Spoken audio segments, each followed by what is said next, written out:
जब हिंदू और यहूदी एटम बम बनाते हैं तो वो यहूदी और हिंदू बम नहीं कहलवाते, वो कौमी सलामती का इस्तारा होते हैं। लेकिन जब एक मुसलमान रियासत अपने दिफा के लिए जौहरी ताकत हासिल करे तो उसे इस्लामी बम कहकर बदनाम किया जाता है। 5 अगस्त से लेकर 18 अगस्त तक भारत एक बार फिर पाकिस्तान पर हमला करेगा। ये वो इंटेलिजेंस रिपोर्ट है जो लीक हो चुकी है।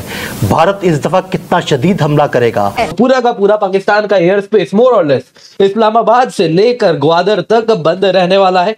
कराची ओपन रहेगा, बाकी पूरा का पूरा यहाँ से यहाँ तक बंद होने वाला है। ऑपरेशन सिंदूर में उनके मिसाइलों से पाकिस्तान की न्यूक्लियर साइट किराना हिल्स को नुकसान पहुंचा है। बड़ी खौफनाक खबर है और खौफनाक इसलिए भी है कि लोगों में बहुत ज़्यादा इस हवाले से इस वक्त मैं ये कहता हूँ कि खौफ की एक लहर है कि क्या भारत दोबारा हमला करेगा। अगस्त एक ऐसा महीना है जो दोनों ममालिक के लिए आज़ादी का महीना है। और पाकिस्तान ने अगर उसकी क्रेडिबल इंटेलिजेंस इनपुट्स मिलते हैं तो भारत सरकार शायद अपने फोर्सेस भेज के एक प्रीएम्प्टिव स्ट्राइक करके उसको न्यूट्रलाइज कर सकती है। फलस्तीन की जमीन पर इस्राएली जारहियत, इसराइल ने फलस्तीन को खून में नहलाया तो भारत ने कश्मीर में जुल्म का बाजार गरमाया। भारत और इसराइल का एक गठजोड़ सांप और बिच्छू की दोस्ती है। इसराइल ने मस्जिद अक्सा को पामाल किया और भारत ने बाबरी मस्जिद को शहीद किया। बाय 2030 इंडिया की जो मिडिल क्लास है दैट इज उसकी प्रोजेक्शन है कि वो तकरीबन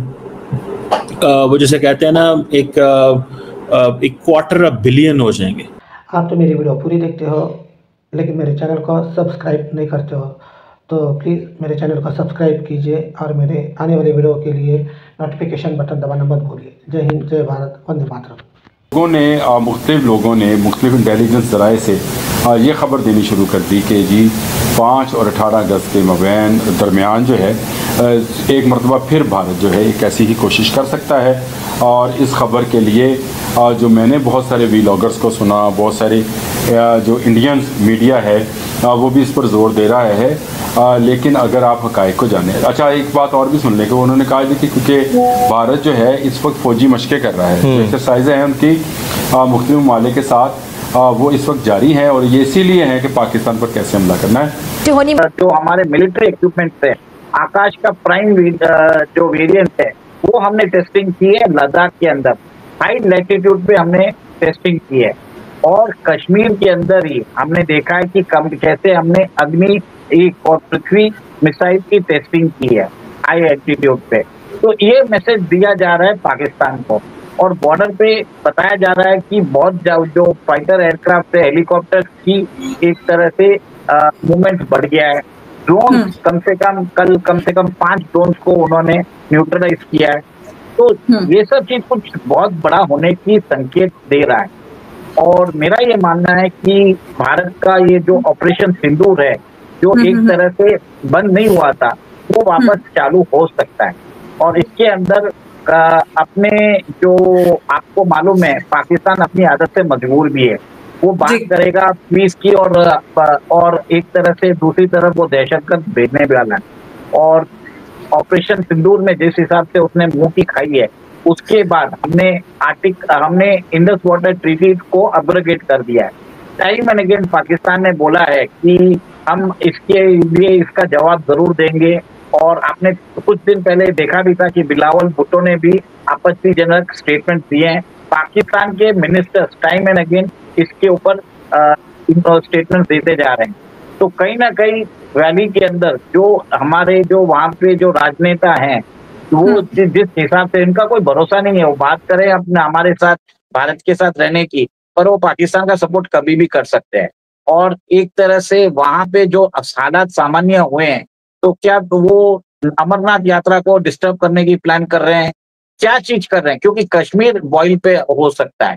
इसके लिए आप ये देखिए इतनी बड़ी सारी मीटिंग्स हुई है जिसमें जो हमने ये सीरीज ऑफ मीटिंग्स और काफी जो कुछ चल रहा है नई दिल्ली से लेकर जम्मू कश्मीर तक जो हमने ये बात की उसमें आपने कहा कि ऑपरेशन सिंदूर 2.0 की बात हो रही है, लेकिन भारत ने लगातार ये क्लियर किया है कि operation Sindoor is still on और जब भी पाकिस्तान इस तरह की कोई भी हिमाकत करने की कोशिश करेगा तो पाकिस्तान को इसी तरह से मुंहतोड़ जवाब दिया जाएगा। मंसूबा साजों के लिए सबसे बड़ा खतरा क्यों ना हो, जब पाकिस्तान ने 1998 में एटमी धमाके किए तो सिर्फ भारत को जवाब नहीं दिया गया बल्कि पूरी दुनिया को पैगाम दिया गया कि पाकिस्तान कमजोर नहीं। तब इस्राएली मीडिया और थिंक टैंक्स में हंगामा मच गया।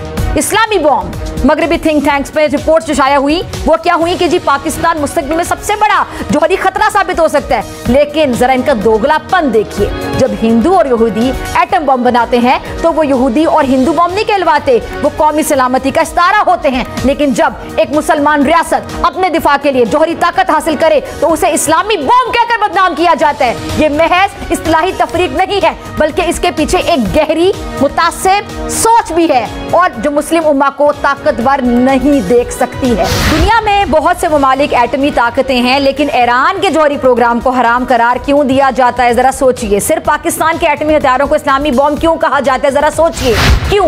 क्योंकि दरअसल ये एटम बॉम्ब एक रियासत का हथियार नहीं है बल्कि एक अकीदे का इस्तारा बन चुका है जो मगरबी और सेहोनी ज़हनियत के लिए नाकाबिले कबूल है।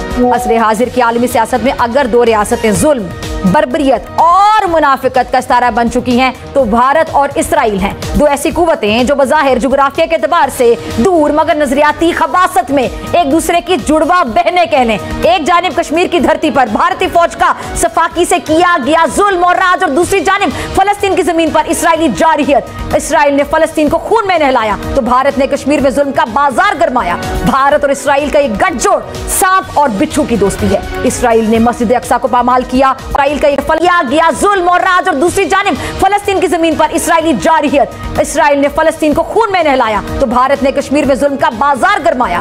भारत और इसराइल का एक गठजोड़ सांप और बिच्छू की दोस्ती है। इसराइल ने मस्जिद अक्सा को पामाल किया और भारत ने बाबरी मस्जिद को शहीद किया। दोनों का एक ही मकसद है, हक की आवाज को दबाना, जुल्म को मुसल्लत करना और अमन को पामाल करना।